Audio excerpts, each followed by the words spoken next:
अस्सलाम वालेकुम, मैं हूं मैब और मुझे आप देख रहे हैं डीएम प्लस पे।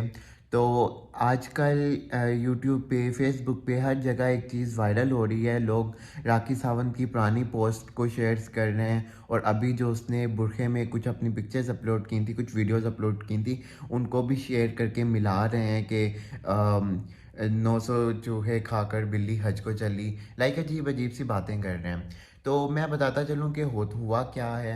राखी सावंत ने कुछ ही अर्सा पहले, कुछ दिन पहले ही उसने आदिल खान दुरानी, जो कि एक इंस्टाग्रामर थे जिनके साथ वो पहले रील्स और टिकटॉक वीडियोस भी बनाती रही हैं, उनसे उन्होंने निकाह कर लिया और मुसलमान हो के निकाह किया कि पहले इस्लाम कबूल किया, अपना नाम फ़ातिमा रख लिया और फिर उनसे निकाह किया। तो पहली बात तो ये है कि अगर कोई हिंदू या किसी भी दूसरे मज़हब का इंसान अगर निकाह कबूल करता है, तो वो सॉरी इस्लाम कबूल करता है, तो वो अल्लाह की रज़ा के लिए करता है और हमें उसको डिग्रेड नहीं करना चाहिए। हमें उसे ये नहीं कहना चाहिए कि यार ये पता नहीं ये पहले क्या था, अब ये क्या हो रहा है। इंसान के दिल के बदलने का कुछ पता नहीं चलता। हम जुनैद जमशेद को ही देख लें कि वो पहले म्यूज़िक बैंड था उनका और गाने गाते थे, उसके बाद वो किस तरह बदल गए।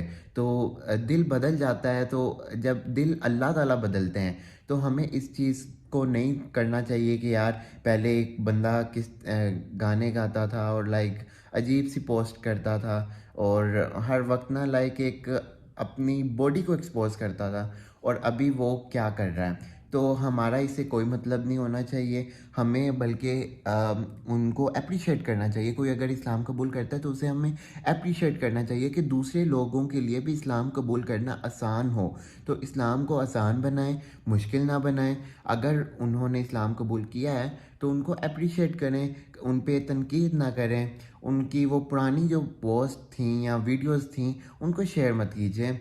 तो मेरा बस यही था पैगाम आपसे।